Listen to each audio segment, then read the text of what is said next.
अस्सलाम वालेकुम।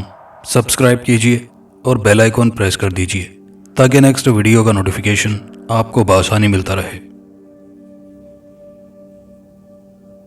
सुबह मेरे पिताजी का फ़ोन आया था और उन्होंने मुझे फ़ौरन गांव पहुंचने की ताकीद की थी क्योंकि 2 दिन बाद मेरी छोटी बहन की शादी थी। लिहाजा मैं जल्द अज जल्द अपने गांव पहुंच जाना चाहता था। जब मैं अपने बॉस के पास छुट्टी मांगने गया तो उसने पहला हुक्म ये सादिर किया कि पहले अपने हिस्से का सारा ऑफिस का काम ख़त्म करके जाओ। मैं इनकार नहीं कर सकता था क्योंकि इतनी मुश्किल से तो ये नौकरी मुझे मिली थी, भला कैसे उसे अपने हाथ से जाने देता। सो ऑफिस के काम में जुट गया। रात गए तक मैं काम में मसरूफ़ था और जब मैं काम से फारिग होकर ऑफिस से बाहर निकला तो रात काफ़ी हो चुकी थी, मगर मुझे हर सूरत में गांव पहुंचना था। मैंने अपनी मोटरसाइकिल संभाली और अपने गांव की तरफ रवाना हो गया। मेरे गांव की तरफ 2 रास्ते जाते थे। एक रास्ता जंगल से होकर जाता था। उस रास्ते से मेरा गांव काफ़ी नज़दीक पड़ता था, मगर यह रास्ता सुनसान होने की वजह से ख़तरनाक भी था। दूसरे रास्ते से मेरा गांव काफ़ी दूर पड़ता था और मुझे गांव पहुंचने की जल्दी थी। सो मैंने उस पुरखतर रास्ते का इंतखाब कर लिया और अपनी मोटरसाइकिल उस रास्ते की तरफ मोड़ दी। सड़क के दोनों तरफ घने दरख्त थे जो दूर दूर तक फैले हुए थे। चांद की चांदनी में सब कुछ वाज़े तौर पर देखा जा सकता था। अभी मैंने कुछ ही फासला तय किया था कि मुझे मोटरसाइकिल की हेडलाइट की रोशनी में सड़क के बिल्कुल दरमियान खड़ा एक शख्स नजर आया। मैंने बड़ी मुश्किल से ब्रेक लगाकर मोटरसाइकिल रोकी। वो शख्स ज्यों का त्यों अपनी जगह खड़ा था। मैं फौरन मोटरसाइकिल से नीचे उतरा और पांव पटकता हुआ उसके नज़दीक पहुंच गया। उसका ज़ाहिरी हुलिया अब वाज़े नजर आ रहा था। उसके लंबे लंबे बाल थे और काफ़ी लंबी दाढ़ी थी। अपने हुलिये से वो साधु नजर आ रहा था, मगर मुझे ना जाने क्यों उस पर बहुत गुस्सा आ रहा था। मैं अपने आप को कंट्रोल नहीं कर सका और गुस्से से बेकाबू होकर बोला, बाबा, अगर मरने का इतना ही शौक है तो किसी ट्रेन के सामने जाकर खड़े हो जाओ। क्यों अपने साथ मेरी जान को भी खतरे में डालते हो? ये सुनकर साधु सख्त लहजे में बोला, मरने के लिए तो तू जा रहा है, मैं तो तुझे रोकने के लिए यहाँ खड़ा हूँ। क्या मतलब? मैं समझा नहीं। मैं हैरत ज़दा होकर बोला, तूने रात के इस वक्त यहाँ आकर बहुत बड़ी गलती की है, मगर अब भी वक्त है, वापस चला जा, क्योंकि यहां से आगे जाने वाला शख्स कभी लौट कर नहीं आया। उसकी बातें मेरी समझ से बाहर थी। मैं तंग आकर बोला, मुझे घर जल्दी पहुंचना है, आप मेरा वक्त ज़ाया ना करें और मेरे रास्ते से हट जाएं। वो शख्स एक तरफ हटते हुए बोला, तुझे समझाना मेरा फर्ज था, अगर तेरी अपनी मर्जी है तो तू जा। मैंने मोटरसाइकिल पर सवार होकर उसे स्टार्ट किया और दोबारा से अपनी मंजिल की जानिब रवाना हो गया। रास्ते में मेरा जहन उस साधु की तरफ अटका रहा। पता नहीं वो साधु इस वीरान जंगल में क्या कर रहा था। मुमकिन है कि वो जो कुछ भी कह रहा हो सच हो। अभी मैं यही सोच रहा था कि अचानक बिजली की गरज चमक ने मुझे ख्यालों के भंवर से बाहर निकाल दिया। मैंने चौंक कर आसमान की तरफ देखा। आसमान पर सियाह बादल बड़ी तेजी से फैलने लगे थे और फिर देखते ही देखते मूसलाधार बारिश शुरू हो गई। बारिश इस कदर शदीद थी कि मोटरसाइकिल को मजीद चलाना मेरे लिए मुश्किल हो गया, क्योंकि चारों तरफ से तूफानी बारिश और हवा की तेजी के सिवा कुछ दिखाई नहीं देता था। मोटरसाइकिल की हेडलाइट की रोशनी में मेरी नज़र सड़क के दाएं जानिब एक घने दरख्त पर पड़ी। मैंने मोटरसाइकिल रोककर उस दरख्त के नज़दीक खड़ी की और खुद नीचे उतरकर उस दरख्त के साथ टेक लगाकर खड़ा हो गया। शदीद बारिश की वजह से मेरा सारा वजूद भीग चुका था। मुझे अब साधु की बातें रह रह कर याद आ रही थी। शायद उसने मुबहम अल्फाज में इसी तूफान की पेशगोई की थी और मुझे आगे जाने से मना किया था। इस परेशानी में मुब्तला मैं दिल ही दिल में बारिश के बंद होने की दुआएं करने लगा। इसी असना में किसी ने अक़ब से मेरे कंधे पर हाथ रखा। मैं चौंक कर पीछे की तरफ मुड़ गया और अपने सामने एक उम्र रसीदा शख्स को देखकर मैं शिशदर रह गया। उसके चेहरे को देखकर मुझे झुरझुरी सी आ गई। उसकी आंखें कुछ ज़्यादा ही अंदर को धंसी हुई थी और उसका चेहरा बेतहाशा झुर्रियों की वजह से लटक गया था, जिसे देखकर मैं खौफजदा हो गया। उसने एक हाथ में छतरी उठाई हुई थी और दूसरे हाथ में लालटेन उठा रखी थी। वो अपनी निगाहें मुझ पर गाड़ते हुए बोला, तुम इस सुनसान इलाके में क्या कर रहे हो? क्या रास्ता भूल गए हो? मैं उसके खौफनाक चेहरे को एक नज़र देखकर बोला, मैं रास्ता तो नहीं भूला, बस इस तूफानी बारिश की वजह से यहाँ रुक गया हूँ। ये बारिश तो सारी रात जारी रहेगी और तुम्हारा ज़्यादा देर तक इस बारिश में खड़े रहना भी ठीक नहीं है। अगर तुम मुनासिब समझो तो मेरे साथ मेरे घर चलो। मैं मशकूक निगाहों से उसे घूरते हुए बोला। आप इस सुनसान जंगल में रहते हैं? यहाँ तो दूर दूर तक इंसानी आबादी का नामो निशान नहीं है। ये सुनकर वो सर्द लहजे में बोला, मुझे इंसानों से एक अरसा हुआ नफरत हो चुकी है, इसलिए मैं इंसानों से किनारा कशी इख्तियार करके यहाँ आकर रहने लगा हूँ। अब ज्यादा बातें ना करो और मेरे साथ अगर चलना हो तो चलो। मैं कुछ देर सोचने के बाद उसके साथ चलने पर रजामंद हो गया। इस वीरान जंगल में जगह जगह मौजूद पानी और कीचड़ से बचाकर मोटरसाइकिल चलाना नामुमकिन था, सो मैं पैदल ही मोटरसाइकिल को पकड़कर उस बूढ़े के साथ चलने लगा। वो बूढ़ा मुझसे चंद कदम आगे था और मैं लालटेन की रोशनी में उसके पीछे पीछे आगे बढ़ने लगा। कुछ फासला तय करने के बाद उस बूढ़े का घर आ गया। वो एक पुराना और टूटा फूटा सा मकान था। लालटेन की हल्की सी रोशनी में मैं बस इतना ही देख पाया था। मैंने मोटरसाइकिल एक तरफ खड़ी की और बूढ़े के पीछे मकान के अंदर दाखिल हो गया। वो बूढ़ा मुझे एक छोटे से कमरे में ले आया। उस कमरे में एक चारपाई बिछी हुई थी। इसके अलावा कमरा बिल्कुल खाली था। तुम्हारा नाम क्या है? बूढ़े ने पूछा। मुझे सुनील कहते हैं, मैंने शाइस्तगी से जवाब दिया। तुम बैठो, मैं तुम्हारे लिए कुछ खाने का बंदोबस्त करता हूँ। वो वापस जाने लगा तो मैं यकलख्त बोला, मैं खाना नहीं खाऊंगा, आप तकलीफ ना करें। ठीक है फिर सो जाओ। बूढ़ा इतना कहकर वापस चला गया। मैं जूते उतारकर चारपाई पर दराज हो गया। बहुत जल्द ही मैं सो गया। फिर आहट सुनकर मेरी आंख खुल गई। मैंने नजर उठाकर दरवाजे की तरफ देखा। एक औरत कमरे में दाखिल हुई। उसकी उम्र 50 साल के लगभग होगी। उसने सादा सी साड़ी पहन रखी थी। वो आते ही घबरा कर बोली, करण बेटा, अब तेरा यहाँ ठहरना ठीक नहीं। महाराजा आनंद पाल के आदमी तुझे ढूंढते फिर रहे हैं। तू अभी और इसी वक्त यहाँ से निकल जा। देख बेटा, जिद ना कर। मैं जानती हूँ तूने महाराजा आनंद पाल के भाई को कत्ल नहीं किया। वो औरत पता नहीं क्या औल फौल बक रही थी। मैं हैरान परेशान उसकी सूरत देखने लगा। इसी असना में एक और बूढ़ा शख्स कमरे में दाखिल हुआ और आते ही बोला, करण बेटा, जल्दी करो, इस खिड़की से बाहर कूदकर फौरन फरार हो जाओ। महाराजा के कारिंदे तुम्हें पकड़ने के लिए यहाँ आ रहे हैं। मैं बिस्तर से उठ गया और खड़े होते ही बोला, कौन आनंद पाल और आप दोनों कौन हैं? औरत के कान के करीब वो बूढ़ा शख्स आहिस्तगी से बोला, लगता है तेरा बेटा शदीद परेशानी की वजह से हवास बाख्ता हो गया है। फिर वो मुझसे मुखातिब होकर बोला, तुम हम दोनों के बेटे करण हो। अब बातों में वक्त जाया ना करो और यहाँ से निकलने की कोशिश करो। मेरी समझ में अब कुछ नहीं आ रहा था। हैरत और परेशानी की वजह से मेरा दिमाग शल होने लगा था। मैंने फौरन पूछा, मैं क्यों यहाँ से भागूं? आखिर मैंने किया क्या है? बेटा, कल रात महाराजा आनंद पाल के भाई का कत्ल हुआ है और वो तुम पर शक कर रहा है कि तुमने उसके भाई का कत्ल किया है। जल्दी करो बेटा, यहाँ से निकलने की कोशिश करो। वो बूढ़ा मुझे खिड़की की तरफ धकेलने लगा। इसी दौरान दो दराज कामत मजबूत तनोतोश के आदमी कमरे में दाखिल हुए और मुझे पकड़कर जबरदस्ती अपने साथ ले जाने लगे। मैं अपना आप छुड़ाते हुए गुस्से से बोला, ये क्या बदतमीजी है, छोड़ो मुझे। मगर उन दोनों ने मेरी एक ना सुनी और मुझे घसीटते हुए ले गए। वो उमर रसीदा मर्दो औरत आहो फगां करते हुए मुझे छुड़वाते रह गए। मुझे घसीटते हुए वो दोनों मैदान में एक दरख्त के पास ले गए। उस दरख्त की मजबूत शाख के साथ रस्सी का फंदा लटक रहा था और मैदान के इर्द गिर्द लोगों का हुजूम दायरे की शक्ल में जमा था।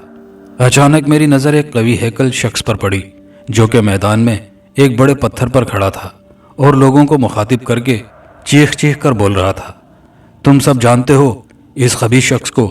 इसने अपनी औकात भूलकर हमारी इज्जत पर बुरी निगाह डाली। जब मेरे भाई शाम को इस बात का पता चला तो उसने इसको रोकना चाहा, तो इसने कई लोगों के सामने मेरे भाई को जान से मार देने की धमकी दी और चंद रोज बाद मौका पाकर शाम को मौत की नींद सुला दिया। मैंने कसम खाई है कि अपने भाई की चिता से पहले इसको ख़त्म करूंगा। मैं चाहता तो अपने बंदों के जरिए इसको कत्ल करवा देता, मगर मैं इस शख्स को दूसरों के लिए इबरत का निशान बना दूंगा। मैं महाराजा आनंद पाल अपने भाई के कत्ल के जुर्म में करण को फांसी की सजा सुनाता हूँ। क्या आप सब लोगों को मेरे फैसले पर कोई एतराज है? चारों तरफ से सदाएं उभरी, हरगिज नहीं, हरगिज नहीं। अब मौजूदा सूरत हाल मेरी बर्दाश्त से बाहर हो रही थी। मैं तजाजन चीख कर बोला, तुम लोग पागल हो, मैं करण नहीं सुनील हूं। मैं तुम लोगों को नहीं जानता और ना ही ये जानता हूं कि तुम लोग मुझे क्यों सजा दे रहे हो, जबकि मैंने तो कुछ किया ही नहीं। आनंद पाल मुझे कहर बरसाती निगाहों से घूरते हुए बोला, तुम रामलाल के बेटे होने से भी इनकार करते हो? मैं बुलंद आवाज में बोला, मैं रामलाल का बेटा नहीं, बल्कि मैं तो उसे जानता भी नहीं। मैंने हुजूम की तरफ गौर किया तो मुझे हुजूम में खड़े हर शख्स की आंखों में अपने लिए नफरत और गुस्सा नजर आया। वो शख्स जो मुझे अपना बेटा कह रहा था वो धाड़े मार मार कर रो रहा था। इतने में वही बूढ़ा शख्स जो कि मुझे अपनी झोंपड़ी में लेकर गया था हुजूम को चीरता हुआ नजर आया। वो आते ही चीखा, यही है कातिल, इसे फांसी दो ताकि मेरी आत्मा को सुकून मिल सके। मैं उसकी बात सुनकर गुस्से से बोला, क्या बकवास करते हो? तुम अच्छी तरह जानते हो कि मैं कातिल नहीं हूं। वो बूढ़ा तल्ख लहजे में बोला, हाँ तुम कातिल नहीं हो, मगर याद रखो बेगुनाह मैं भी था, मगर इन लोगों ने मेरी एक नहीं सुनी और मुझे फांसी पर लटका दिया। उसकी बात सुनकर मेरी आंखों में खौफ उतर आया। वो शख्स मर चुका था। मैंने हुजूम का रद्द अमल देखने के लिए जैसे ही आसपास देखा तो हैरत से मेरा दिमाग कलाबाजियां खाने लगा, क्योंकि वहां मौजूद हर शख्स पर सख्ता तारी था। वो सब पत्थर के बेजान बुतों की तरह अपनी जगह साकित थे। वो बूढ़ा कहकहा लगाकर बोला, ये लोग मर चुके हैं और महाराजा आनंदपाल भी मर चुका है, मगर उसके जुल्म की दास्तान अब तक जिंदा है जो बार बार दोहराई जाती है। मैं करण हूं जो महाराजा आनंदपाल के जुल्म की भेंट चढ़ गया था। महाराजा आनंदपाल एक जालिम और सफाक इंसान था। मैं शाम की मंगेतर सीता को शुरू दिन से पसंद करता था। वो भी मुझे बहुत चाहती थी, मगर मैं गरीब था, इसलिए बात आगे न बढ़ सकी और सीता का रिश्ता शाम के साथ तय हो गया। उस रिश्ते के बाद भी वो मुझे मिलती रही। एक रोज शाम के किसी कारिंदे ने मुझे और सीता को एक साथ देख लिया। इसकी खबर शाम तक पहुंची तो शाम ने अपने कारिंदे के साथ उस शाम मेरे घर पर धावा बोल दिया और मुझ समेत मेरी माता पिता को भी बेईमाना तशद्दुद का निशाना बनाया। आसपास के लोग मेरे घर के अंदर बाहर जमा हो चुके थे और हमारी बेबसी का चुपचाप खड़े तमाशा देख रहे थे। मैंने गुस्से में आकर शाम को जान से मार देने की धमकी दी, जिस पर वो और मुश्तिल हो गया और मुझ पर अपने साथियों समेत लातों और घूंसों की बारिश कर दी। न जाने कितनी देर तक वो मुझे पीटते रहे, फिर मैं बेहोश हो गया। इस वाकये के चंद रोज बाद शाम का कत्ल हो गया और महाराजा आनंदपाल ने उस कत्ल का इल्जाम मुझ पर लगाया। बस्ती के लोग ये समझने लगे कि मैंने अपना बदला लेने के लिए शाम को कत्ल कर दिया।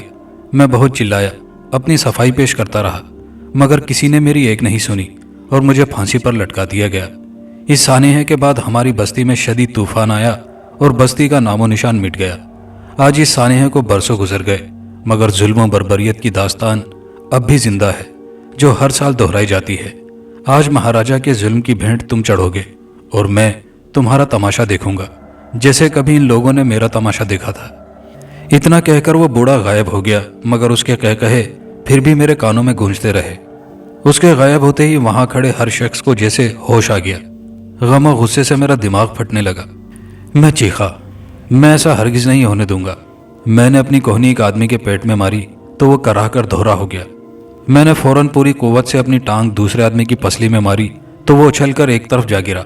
मुझे पकड़ने के लिए हुजूम में से चंद लोग आगे बढ़े, मगर मैंने सरपट भागना शुरू कर दिया था। पकड़ो इसको, भागने ना पाए।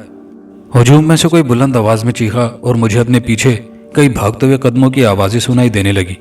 मैं भागता जा रहा था, वो लोग मुसलसल मेरे पीछे भाग रहे थे। काफी दूर तक भागने की वजह से मेरे वजूद से मजीद भागने की सकत खत्म होने लगी थी। मेरा जिस्म थकन से चूर होने लगा और मुझे यकीन सा होने लगा कि अब मैं इन लोगों से नहीं बच सकूंगा और वो लोग मुझे पकड़कर फांसी पर जरूर लटका देंगे। मुझे समझ में नहीं आ रहा था कि मैं क्या करूं। बेबसी से मेरी आंखों से बेतहाशा आंसू बहने लगे कि इसी असना में मेरी नज़र उसी साधु पर पड़ी जो मुझे यहाँ आने से मना कर रहा था। वो मेरे रास्ते में ही खड़ा था। मैं भागता हुआ नजदीक आकर उसके कदमों में गिर पड़ा। मेरी मदद करो, ये लोग मुझे फांसी देना चाहते हैं, मैं मरना नहीं चाहता। मैं गिड़गिड़ाने लगा। उस साधु ने शफकत से मेरे सर पर हाथ रखा और मैं गुनूदगी में डूबने लगा। जब मैं जागा तो मैंने खुद को एक झोंपड़ी में पाया। मैं जमीन पर लेटा हुआ था। वो साधु मेरे करीब ही बैठा था। उसकी निगाहें मुझ पर जमी हुई थी। मैं फौरन उठकर बैठ गया। वो मेरी आंखों में देखते हुए बोला, मैं तुम्हारी आंखों में अनगिनत सवालात देख रहा हूं, मगर मैं तुम्हारे किसी भी सवाल का जवाब नहीं दूंगा। बस तुम्हारे लिए इतना जान लेना काफी है कि जो पुरस्रार वाकयात तुम्हारे साथ पेश आए हैं, ये एक शैतानी चक्कर है जो बरसों से चला आ रहा है। जो भी इस शैतानी चक्कर में फंसा अपनी जान से हाथ धो बैठा। तुम खुशनसीब हो जो उस शैतानी चक्कर से बच निकलने में कामयाब हो गए। अब आइंदा कभी वहां रात के वक्त मत जाना। चलो उठो और अपनी मंजिल की तरफ रवाना हो जाओ। मैं उस साधु से बहुत कुछ पूछना चाहता था, मगर पता नहीं क्यों मेरी जबान मेरा साथ नहीं दे रही थी। बल्कि चुप की मोहर मेरे होंठों पर सख्त हो गई थी। मैं गहरा सांस लेकर उठ खड़ा हुआ और झोंपड़ी से बाहर निकल आया। बाहर आते ही मुझे एक ज़बरदस्त झटका लगा, क्योंकि मैं अपने गांव में मौजूद था। मेरी मोटरसाइकिल मुझसे चंद कदम के फासले पर खड़ी थी। मैंने पीछे मुड़कर देखा तो शिशदा रह गया। अब वो झोंपड़ी उस साधु समेत वहां से गायब थी और वहां खाली मैदान था। मैं कुछ देर खड़ा उस खाली मैदान को घूरता रहा, फिर आगे बढ़कर मैं मोटरसाइकिल पर सवार हो गया और मोटरसाइकिल स्टार्ट करके अपने घर की तरफ रवाना हो गया। खास एपिसोड की दूसरी कहानी।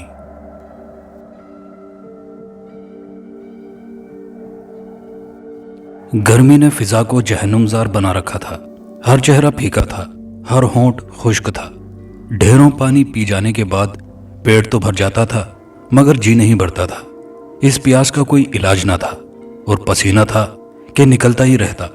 मेरी जुबान खुश्क थी, धूल मेरे नथनों में घुसी हुई थी और गर्मी की हिद्दत की वजह से फिजा में दूर तक देखने से आंखों में सोजिश सी होने लगती थी। मैंने अपने आप को दिलासा दिया कि चलो स्टेशन पर कुछ तो सुकून मिलेगा। यहाँ की फिजा निस्बतन बेहतर थी। गर्मी तो थी, मगर फिर भी यहाँ तपीश से निजात थी। प्लेटफॉर्म हस्बे मामूल मुसाफिरों से भरा हुआ था। मुसाफिर और कुली एक दूसरे में मदगम हो रहे थे। मुसाफिरों को रुखसत करने वाले भी कम न थे। मैं ट्रेन की तरफ बढ़ गया। यहाँ रेलवे के अमले के लोग भी अपनी वर्दियों में मौजूद थे और मुतादिद मुसाफिर उन्हें घेरे हुए थे, जो अपना अपना बर्थ हासिल करने की कोशिश में थे। मैं भी खिड़कियों में से झांकता ट्रेन का सर्वे करता हुआ चला। सेकंड क्लास के डब्बे सारे भरे हुए थे, उन्हें देखना ही फजूल था। मैंने अपनी तमाम तर तवज्जो फर्स्ट क्लास पर मुर्तकिज कर दी। आखिर मुझे अपनी तलाश का समर मिल ही गया। यह कंपार्टमेंट दरअसल एक कोपे था। इसमें बस एक ही मुसाफिर था। एक खासा माकूल सा आदमी नीले सफारी सूट और सियाह चश्मा लगाए वो किसी नॉवेल के मुताले में गर्क था और दुनिया व माफिया से बेखबर था। बोगी में दाखिल होकर उसी कंपार्टमेंट की तरफ बढ़ा। अंदर पहुंचकर मैंने लंबे लंबे सांस भरे और सीधा खिड़की से जुड़ी सीट पर जा बैठा। इससे पहले कि मेरे सामने बैठा हुआ सफारी सूट वाला कोई एहतजाज कर सके, मैंने खुद को शख्स की जानिब थोड़ा सा घुमा लिया। दरअसल मुझे बैठे देखकर उसने किताब से नजरें हटा ली थी और मुझे देखने लगा था। उसके चेहरे पर कोई अच्छा तासुर न था। शायद मेरा वहां बैठना उसे अच्छा नहीं लगा था। मुआफ़ी चाहता हूं, मैंने कहा। गालिबन ये सीट खाली है, उसने कहा। कोई जवाब न दिया। मैंने उसे नज़रअंदाज कर दिया और बाहर देखने लगा, जहां लोग इधर उधर दौड़ भाग रहे थे। चंद मिनट तवक्कुफ के बाद मैंने मोहतात नज़रों से उसकी जानिब देखा। उस शख्स ने दोबारा किताब पढ़नी शुरू कर दी थी। मैंने सुकून का सांस लिया। वक्त तो गुजरने लगा, मेरा हलक खुश्क हो रहा था। एक वेटर ने खिड़की में से चाय की पेशकश की, जिसे मैंने कबूल कर लिया। उसी वक्त टिकट कलेक्टर आ गया। उसने हमारे टिकट चेक किए। बातों से मैंने अंदाज़ा किया कि मेरा मुकाबिल दिल्ली जा रहा है। फिर कलेक्टर मेरी तरफ मुड़ा। मैंने टिकट दिखाया। अच्छा, तो आप रामपुर जा रहे हैं, उसने कहा। मगर ये टिकट तो थर्ड क्लास का है। जी, आप मुझे फर्स्ट क्लास का टिकट बना दें, मैंने कहा। ठीक है। उसने अपनी बुक निकाली। नाम उसने पूछा। कंवरलाल, मैंने बताया। उसने लिखना शुरू कर दिया। मुझसे रुपए ली और रसीद थमा दी। जरा ही देर बाद ट्रेन ने विसिल दी और हरकत में आ गई। लोगों के हाथ लहराने लगे और गाड़ी रेंगती हुई प्लेटफॉर्म से बाहर आकर रफ्तार पकड़ने लगी। मैं खासा खामोश और मुतमईन था। मेरा प्रोग्राम बहुत लंबा था, लेकिन जिंदगी में इत्तेफाकात के अंसर को भी नज़रअंदाज नहीं किया जा सकता। अब पूरी उम्मीद थी कि मसला हल हो जाएगा। मैं अपनी सोचों में गर्क बाहर देख रहा था, जहां दूर तक खेत और मैदान दिखाई दे रहे थे। शहर बहुत पीछे रह गया था। क्या आप रामपुर में रहते हैं? अचानक मुझे अपने मुकाबिल बैठे मुसाफिर की आवाज़ सुनाई दी। मैंने उसकी सिमत देखा। वो मुझे गौर से देख रहा था। उसने अपनी किताब एक तरफ रख दी थी। मैंने उसे देखा। उसके चेहरे पर पसीना फैला हुआ था, हालांकि पंखे चल रहे थे और खिड़की भी खुली हुई थी। उसने जेब से नीले रंग का रुमाल निकाला और चेहरे पर मौजूद पसीने को साफ किया। शुक्र है ट्रेन चल पड़ी। उसका तबसरा गलत ना था। यहाँ की ट्रेनें लेट होने में अपना जवाब नहीं रखती, लेकिन जिस ट्रेन में हम मौजूद थे वो उमूमन ठीक ही वक्त पर चलती थी। इसमें शुक्र की कोई बात नहीं। ये ट्रेन तो मैंने सुना है कि वक्त की बहुत पाबंद है। हाँ, वो आहिस्ता से मुस्कुराया। दरअसल मैंने शुक्र इस बात पर किया था कि बचकर जा रहा हूँ। अजीब बात कह रहा था। मैंने उसे दिलचस्पी से देखा। मैं समझा नहीं। मैंने कहा, बस अचानक मेरा प्रोग्राम फेल हो गया। मेरा मद्दे मुकाबिल भारी पड़ा। उसने मजीद ड्रामाई जुमला बोला, फिर सीट से उठा, कोपे का दरवाज़ा थोड़ा सा खोला, राहदारी में झांका और गोया मुतमईन हो गया। उसने पलटकर फिर अपनी नशिस्त संभाल ली। जब सुकून से बैठ गया, मुझे देखा, फिर खिड़की से बाहर निगाहें दौड़ाई। मैं इंतज़ार करता रहा कि वो अपनी कहानी ज़रूर सुनाएगा, मगर बदस्तूर वो खामोश रहा। लिहाजा सकूत को तोड़ते हुए मैं ही बोला, क्योंकि खामोशी से कुछ ज़्यादा ही बोरियत हो रही थी। आखिरकार मैंने गुफ्तगू का आगाज़ किया। मेरा नाम कमरलाल है। I am Dilip Singhania. वो मुझ पर नजरें जमाए बैठ गया। मैं फिर बोलने लगा। मैं एक प्राइवेट सुराग रसा हूँ, मैं बोला। मेरा ताल्लुक दिल्ली की एक सुराग रसा एजेंसी से है। अच्छा, उसने नरमी से कहा। वो बस यही कुछ कह सकता था। कुछ दिन कबल हमारी एजेंसी को एक ख़त मिला था। यह ख़त खासा दिलचस्प और अजीब सा था। यह ख़त यहाँ के एक शाही घराने के फ़र्द के पास से आया था। आप उसे पटेल कह लें। मैं राजदाराना अंदाज में मुस्कुराया। ट्रेन एक पुल से गुजरी तो खड़खड़ की बाइस वो इधर उधर देखने लगा। ट्रेन ने पुल पार कर लिया तो मैंने फिर बात आगे बढ़ाई। जैसा कि मैंने पहले बताया है कि यह ख़त खासा अजीब था। उसमें लिखा था कि उस घराने का अमनो सुकून एक खून आशाम आत्मा ने बर्बाद कर रखा है और घर वालों को अपनी जिंदगियां खतरे में दिखाई दे रही हैं। उसने एजेंसी से हमारे किसी बेहतरीन फ़र्द को तलब किया था ताकि इससे कबल के घराने में कोई अलमिया ज़हूर पजीर हो मामलात को संभाला दे सके। फिर रुककर अपने चेहरे का मैंने पसीना पोंछा, क्योंकि पसीने की ज़्यादती थी। एजेंसी में यह मसला ज़ेर गौर रहा कि हमने पटेल के ख़ानदानी पस मंज़र का जायज़ा लिया और शवाहिद के पेश नज़र जब हमें यकीन हो गया कि वाकई पटेल का घराना संगीन सूरत हाल से दो चार है, तो फिर एजेंसी ने इस मामले की छानबीन के लिए मुझे कहा। मैं तमाम तर इंकिसार से कह सकता हूँ कि एजेंसी मुझे अपना बेहतरीन एजेंट समझती है और मेरे बहुत से काम कारनामे की हैसियत रखते हैं। मैंने महसूस किया कि वो उस लम्हे इस तरह भी कैफियत महसूस कर रहा था, लेकिन मैंने उसकी कैफियत को नज़रअंदाज करके फिर कहना शुरू किया। मैं पटेल के शहर के लिए चल पड़ा। मुझे लेने के लिए पटेल ने स्टेशन पर कार भिजवा दी थी। यहाँ से हम उस महल के लिए चल दिए जो आबादी से थोड़ा फासले पर बना हुआ था।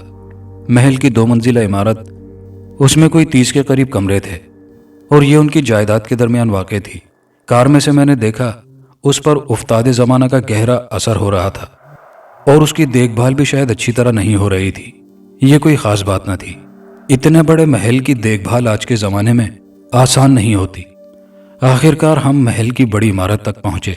मुझे पहला झटका उस वक्त लगा जब मैंने फाटक के ऊपर इंसानी पिंजर को देखा, लेकिन फ़ौरन ही मैंने अपने जहन को झटक दिया और हम अंदर पहुँचे। मुझे मिस्टर पटेल से मिलाया गया। वो एक वजीह आदमी थे, जवान, दरमियाना कदोकामत, रंग साफ, बाल सिया और नकूश में शगुफ्तगी नुमाया। उन्होंने मुझे घर के दूसरे अफराद से मुतारिफ कराया। वो सब के सब एक हालनुमा कमरे में बैठे थे। लगता था सब मेरे मुंतजिर थे। मैंने उन्हें दिलचस्पी से देखा। पहली खातून पटेल की माँ थी। वो एक लागर अंदाम ज़ईफ़ा थी। बाल सफ़ेद हो चुके थे। उनकी उम्र तकरीबन 65 से ऊपर होगी। उनकी आंखें अलबत्ता बहुत रोशन थी। वो बड़ी उम्दा इंग्लिश बोल रही थी। उनका अंदाज़ा मुझे उनके लहजे से हुआ। फिर पटेल की बीवी थी। वो जवान थी और हसीन भी, मेकअप के बगैर भी जच रही थी। ताहम मैंने देखा कि उसके हसीन चेहरे पर आंखों के गिर्द सियाह हल्के बने हुए थे। शायद कम सोने के बायस ये हालत थी। यकीनन इस घर पर कोई आसेब है, मैंने सोचा। यहाँ पटेल का छोटा भाई और एक छोटी बहन भी थी। लड़का कोई 20 साल का होगा और लड़की कोई 18 साल की। दोनों गोल मटोल से थे। हालांकि पटेल दुबला पतला था। ये दोनों भी कुछ परेशान से थे। एक फर्द कम है, पटेल ने बताया। मेरी बेटी, जिसकी उम्र 4 साल है और वो इस वक्त अस्पताल में है। एक हफ्ते कबल खूनी आत्मा ने उस पर हमला किया था। उसके बाद मैंने तुम लोगों को खत लिखा था। शुक्र है कि हम उसे बचाने में कामयाब हो गए, इस मौती की बदौलत। उसने मेरे पहलू की तरफ इशारा किया। मैंने मुड़कर देखा और लरस गया, क्योंकि एक बड़े से कद का कुत्ता वहां न जाने किस वक्त दबे कदमों आ बैठा था। ठीक है, आप मुझे तफसीलात बाद में बता दीजिएगा, मैंने पटेल की बीवी की कैफियत दगरगूं होते हुए देखकर कहा। पूरे घराने पर, हत्ता के मुलाजमीन पर भी एक मातमी कैफियत तारी थी। वो डरे हुए लगते थे। यूं लगता था जैसे सब किसी खौफनाक अनहोनी के मुंतजिर हों। गालिबन सबको ये फिक्र लाहक थी कि ना जाने अब उस बला उस खूनी आत्मा का दूसरा शिकार कौन होगा। तारुफ के बाद उन्होंने मेरा कमरा दिखा दिया, जो खासा कुशादा था। छतें ऊंची थी। एक छपरखट टाइप का बिस्तर था, जो कम से कम आजकल कहीं देखने को नहीं मिलता। यह कमरा ऊपरी मंजिल पर था। उसमें कई ऊंची ऊंची खिड़कियां थी और यहां से दूर तक के इलाके का मंजर आराम से देखा जा सकता था, जो वाकई शानदार था। मैंने उजलत से गुस्ल किया, कपड़े बदले, फिर मैं कमरे से निकला ताकि अपने मेज़बान से बातें कर सकूं।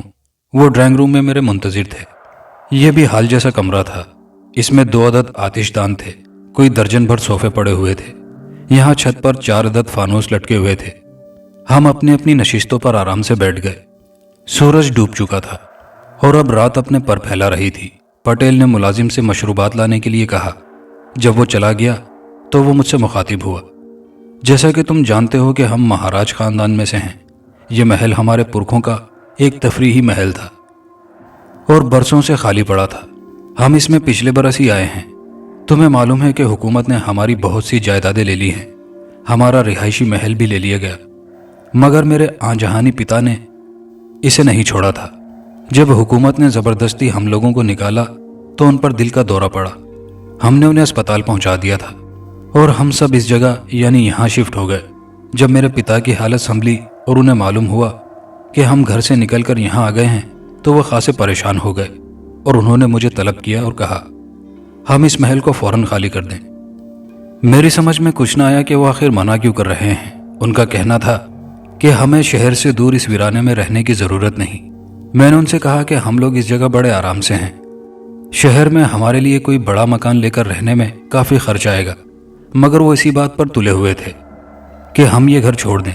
उसी वक्त तो मुलाजिम मशरूबात के साथ लौटा तो गुफ्तगू का सिलसिला मुनक़ता हो गया। गिलास मशरूब से भरे जा चुके तो फिर गुफ्तगू का सिलसिला शुरू हुआ। मैंने वालिद से कई बार उनके इसरार की वजह पूछी, मगर वो बस अपनी ही कहते रहे। मैं भी ज़रा ज़िद्दी आदमी हूँ। हमारे दरमियान बहस होने लगी।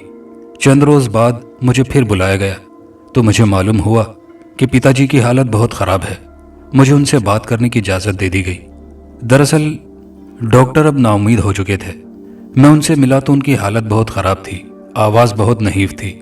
मुझे कान उनके मुंह के करीब लाकर सुनना पड़ रहा था। तब उस रोज़ उन्होंने निहायत नाकाबिले यकीन सी बातें बताई। यह कुछ अजीब ही वाक़या था।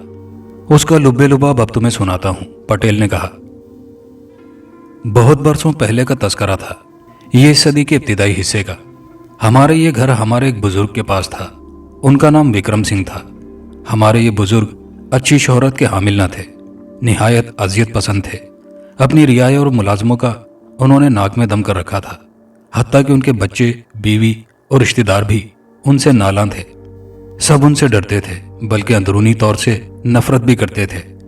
उन पर एक आध बार कातलाना हमला भी हुआ, मगर किस्मत अच्छी थी कि बच गए थे।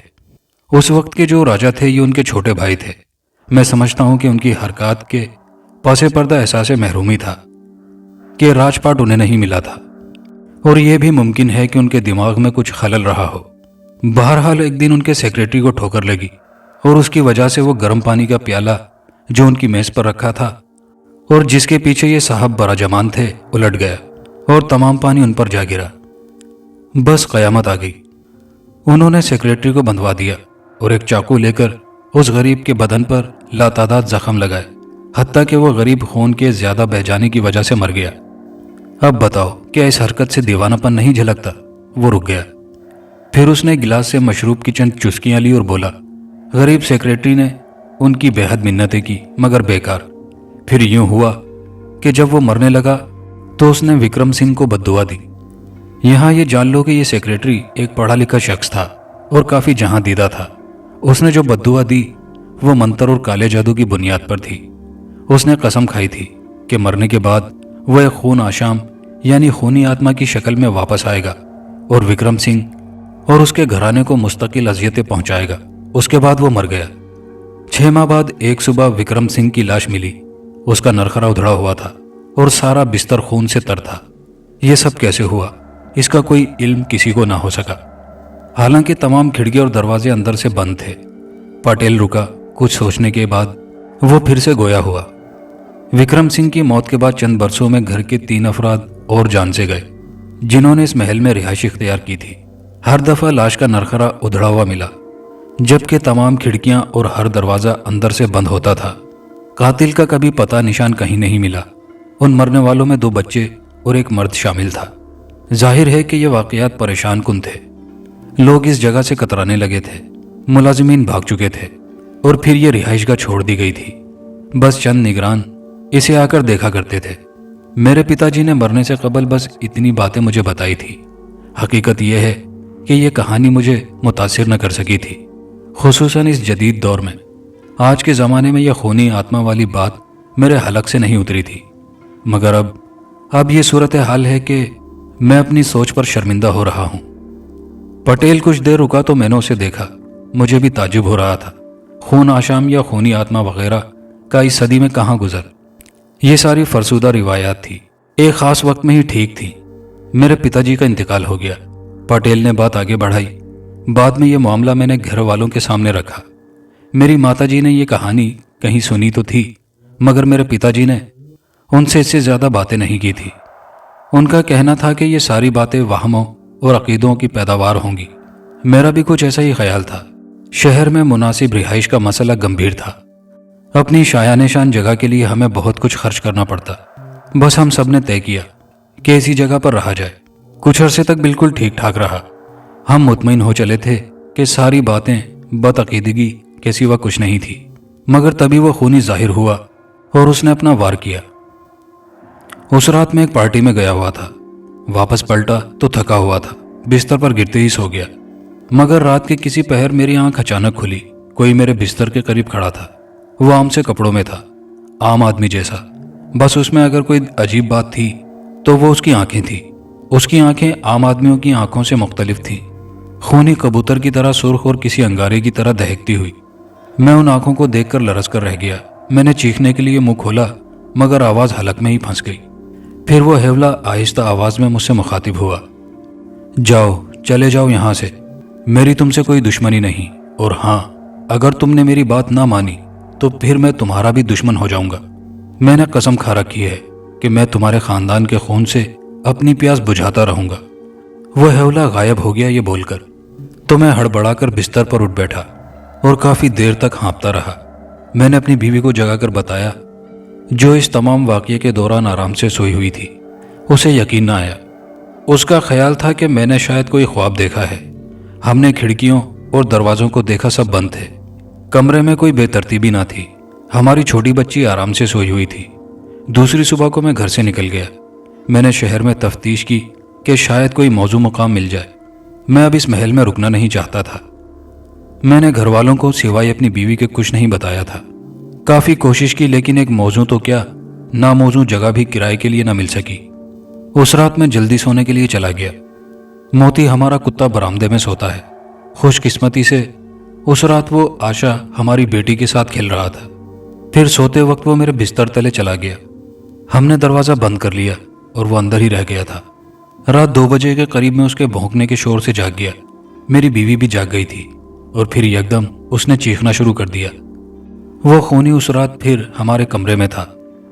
वो अपनी खून कबूतर की तरह आंखों से घूरता मुझसे मुखातिब हुआ, तुम इस जगह से गई नहीं, लिहाजा मेरी हुक्म अदूली की कीमत तुम्हें चुकानी होगी। मैं अब तुम्हारी बेटी का खून पीने लगा हूं और अब जाहिर है कि वो मर जाएगी। मोती वहीं खड़ा हुआ जरा दूरी पर मुसलसल उस पर भौंक रहा था। वो खूनी उससे बिल्कुल बेनियाज खड़ा था। मैं वजाहत की कोशिश में उठने लगा, लेकिन इस अरसे में वो खूनी बर्क रफ्तारी से आशा के बिस्तर की तरफ पहुंच चुका था, जो कमरे के एक दूसरे कोने में था।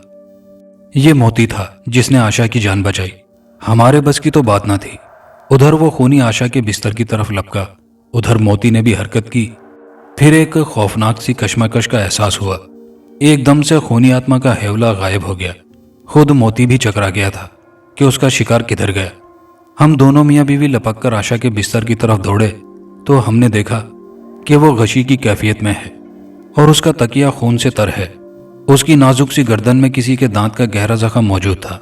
हमने किसी तरह आशा को उसी रात अस्पताल पहुंचाया। मेरी बच्ची 2 रोज बेहोश रही। अब वो अस्पताल में है और ठीक है, लेकिन थोड़ी कमजोर हो गई है। इस वाकये के बाद हमने तुम्हारे इदारे को खत लिखा। पहले मैंने सोचा था कि मामला पुलिस तक ले जाऊं, मगर फिर ख्याल आया भला पुलिस हमारी बातों को क्यों मानने लगी। जाहिर है कि सिवाय सनसनी फैलने के कुछ भी हासिल न होता। हत्ता कि हमने डॉक्टर तक से गलत बात कही थी कि खेलते हुए आशा शीशे पर गिर गई थी। डॉक्टर मानने पर तैयार न था, क्योंकि हम राजा महाराजा थे, वो कुछ बोल नहीं सका था। तब से हमारी नींदें उड़ी हुई हैं। बेशक अभी तक खूनी आत्मा ने दूसरा हमला नहीं किया, मगर उसके इरादे खतरनाक हैं। हमारी सारी कोशिशें दूसरे मकान के लिए नाकाम हो चुकी हैं। दूसरी तरफ माताजी ने एक मकामी पुजारी महाराज को बुलाकर कुछ जंतर मंतर भी कराया, और हमारे नौकरों का भी यही ख्याल है कि जंतर मंतर के जरिए उस खूनी आत्मा का खात्मा मुमकिन है। कुछ भी हो, इतनी बात तो तुम भी मानोगे कि खूनी आत्मा वगैरह हो या ना हो, मगर काला इल्म पहले भी था और आज भी है। हो सकता है पुजारी महाराज के मंत्रों ने कुछ रोकथाम की हो। पुजारी महाराज ने वाकई बड़े एहतमाम से घर की सफाई की थी। कोई 40 मोमबत्तियां जलाई थी और कोई 3 घंटे तक मंत्रों का जाप करके सारे घर में पानी का छिड़काव किया था। फिर एक बड़ा सा मुआवजा भी उन्होंने लिया था। खाने का वक्त था, इसलिए मैं पटेल के साथ खाने के बाद थकन की वजह से सोने के लिए अपने कमरे में चला गया।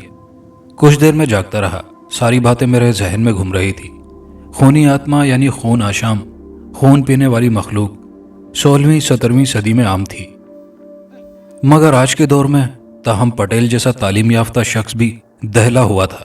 मैंने एहतियातन अपना रिवॉल्वर अपने तकिए के नीचे रख लिया। न जाने कब मुझे नींद आ गई। अचानक मेरी आंख खुली और जब मैं जागा तो मेरा खून रगों में मुंजमद हो गया। 0 पावर के बल्ब की रोशनी में मैंने देखा कि एक हेवला मेरे बिस्तर के पास खड़ा है। वो आम सा आदमी था, मगर उसकी आंखें 0 वोल्ट वाले सुर्ख बल्ब की तरह रोशन थी। मैंने उठने की कोशिश की, मगर आज़ाद जैसे एक जगह जमे हुए थे। फिर उस हेवले की करख्त खरखराती आवाज सुनाई दी। मैं हूं वो खूनी आत्मा जिसका जिक्र तुमने सुना है। वो एक हल्की सी सरगोशी में बोल रहा था। और तुम एक अहमक हो कि मुंह उठाए यहां अपनी मौत को गले लगाने आ गए हो। बेहतर है कि तुम वापस चले जाओ, वरना मैं इस खानदान की तरह तुम्हारा भी दुश्मन बन जाऊंगा और तुम्हारा वो हशर करूंगा कि दुनिया देखेगी। जब मैं किसी का दुश्मन बन जाता हूं तो उसको पाताल में भी पनाह नहीं मिलती। सुनो, कल सुबह यहां से चले जाना, समझे? इतना कहकर वो घूमा और मैंने तभी बौजलत तकिए के नीचे से हाथ डालकर रिवॉल्वर निकाल लिया। मैंने उसका निशाना लिया और गोली चला दी। एक जोर का धमाका हुआ और खूनी गोली खाकर जरा सा लड़खड़ाया तो मैं खुश हो गया। खूब, ये तो भूत वूत नहीं है, मैंने सोचा, मगर हेवला सुकून से घूमा और मैंने 2 फायर और कर दिए। वो हेवला लड़खड़ाया। धमाके की आवाजें बहुत जोरदार थी। ठीक है, अब बचकर रहना, अब मैं तुमको कभी नहीं छोड़ूंगा, पाताल से भी खींच लाऊंगा, हेवले ने निहायत पुरसुकून लहजे में कहा और एकदम गायब हो गया। अब इस कमरे में कोई हेवला नहीं था। मैंने उछलकर बिजली रोशन कर दी। मैं रिवॉल्वर था, मैं बाथरूम में झांका, अलमारियां देखी, मगर फजूल, वो गायब हो चुका था। कमरे की खिड़की बंद थी और दरवाजा मुकफ्फल। ये मेरी जिंदगी का अनोखा तजुर्बा था। मैं उलझता रहा। यकायक मेरे कमरे के दरवाजे को पीटा जाने लगा। मैंने दरवाजा खोला तो पटेल मुलाजिमों के साथ खड़ा था। मेरे हाथ में रिवॉल्वर देखकर वो बेहद मुताज्जुब हुआ। उसका लिबास मलगजा था और बाल उलझे हुए थे। वो बिस्तर से निकलकर आया था। क्या हुआ? उसने घबराहट से पूछा। मैंने उसे तमाम बातें बता दी। पटेल ने कहा, शुक्र है तुम बच गए। हैरत है कि तुम्हारी गोलियों ने खूनी आत्मा पर असर किया। बात दरअसल यह है, मैंने कहा। खूनी आत्मा वाली बात सुनकर बस एहतियातन मैंने कुछ इकदाम कर लिए थे, हालांकि मुझे यकीन न था। दरअसल मैं ज़रा मोहतात आदमी हूँ। मैंने यहाँ आने से कबल बतौर ख़ास कुछ ऐसी गोलियाँ बनवाई थी जिनकी नोक पर कुछ चांदी लगाई गई थी। दरअसल ये हरकत मैंने ड्रैकुला खूनी आत्माओं की तारीख पढ़ने के बाद की थी। मुझे मालूम हुआ था कि बदरूहों के कबीले में पाए जाने वाले कई किस्म की खूनी आत्माएं होती हैं। बाज़ दिन में सोती हैं और रात में जागती हैं, बाज़ कब्रों में रहती हैं, मगर बाज़ इन सब चीज़ों से मावरा होती हैं। उनके मारने के सबसे मुनासिब तरीके 2 ही हैं, चांदी की गोलियां या लकड़ी की कीलें उनके दिल में गाड़ी जाए या उन गोलियों से दिल की जगह फायर किया जाए। लिहाजा मैंने चांदी की गोलियां बनवाई थी, तभी यहाँ आया था। अभी मैं इतना ही कह सका था कि एक घबराया हुआ नौकर नमूदार हुआ और आते ही बोला, जल्दी चलें साहब, رانی صاحبہ بلا رہی ہیں۔ وہ وجے بابو، وجے پٹیل کا چھوٹا بھائی تھا۔ جب ہم لڑکے کے کمرے تک پہنچے تو دروازہ توڑا جا رہا تھا۔ دروازہ ٹوٹا تو ہم نے بستر پر خون پڑا ہوا دیکھا اور بیچارہ نوجوان وجے ایک لاش کی صورت میں پڑا تھا اور اس کا نرخرا ادھڑا ہوا تھا۔ گویا اس خونی آتما نے یہ بات ثابت کر دی تھی کہ وہ ہمارا واہمہ نہ تھا۔ وہ رات بڑی لمبی تھی اور بڑی مشکل سے ختم ہوئی۔ ہم سب نے جاگتے ہوئے گزاری تھی۔ وجے کی ماں بالکل ساکت ہو گئی تھی۔ ایک ڈاکٹر لایا گیا، اس کے بعد پولیس آئی۔ مجھ سے بہت سے سوالات کیے گئے۔ میرے ریوالور اور بلٹ کو دیکھا گیا۔ میرا لائسنس اور شناخت نامہ چیک ہوا۔ یہ کیس غالباً پٹیل کی ماں پر دبا دیا گیا، یا پھر غالباً پولیس کچھ سوچ بچار میں تھی، کیونکہ ان کے حلق سے خونی آتما کی بات اترنے والی نہ تھی۔ آج انہوں نے مجھ سے کہا کہ میں جا سکتا ہوں، لہٰذا اب میں رات کی اس گاڑی سے جا رہا ہوں۔ مجھ سے کہا گیا کہ اس کیس کو میں پبلک میں نہ لاؤں۔ پٹیل اپنے بقیہ اہل خانہ کے ساتھ ایک سرکاری مکان میں چلا گیا۔ اب اس گھر میں رہنے کی کسی میں جرت نہیں تھی۔ دلیپ سنگھانیہ نامی مسافر جب تک یہ کہانی سناتا رہا، اس نے درمیان میں بہت کم مداخلت کی، صرف تعجب کا اظہار کرتا رہا۔ ایک جگہ ہم نے چائے ضرور پی تھی۔ بس میرے لیے یہ ناقابل یقین کہانی ہے۔ میں نے تبصرہ کیا، واقعی تم مقدر کے اچھے تھے کہ بچ کر جا رہے ہو، دلیپ سنگھانیہ نے کہا۔ بس میری احتیاط کام آ گئی تھی۔ اگر میں نے اسپیشل قسم کی گولیاں استعمال نہ کی ہوتی تو وہ خونی میرا نرخرا ادھیڑ کر رکھ دیتا۔ ہماری گاڑی سنسان میدانوں سے گزر رہی تھی۔ میں باہر دیکھتے دیکھتے اور بور ہو چلا تھا۔ ذرا بجلی جلا دو، میں نے کہا۔ ابھی جلاتا ہوں، اس نے کہا، مگر اٹھا نہیں۔ پھر اس نے پوچھا، ذرا ایک بات تو بتاؤ، تم نے کہا تھا وہ خونی بالکل عام آدمی جیسا تھا، عام سے کپڑوں میں، پھر تم نے کیسے جانا کہ وہ خونی آتما یعنی خون آشام ہے؟ اس کی چمکتی ہوئی آنکھیں، خون کبوتر جیسی آنکھوں سے میں نے کہا، کسی نارمل انسان کی آنکھیں ایسی نہیں ہوتی۔ میں نے اپنی نظر اس کے چہرے پر جماتے ہوئے کہا۔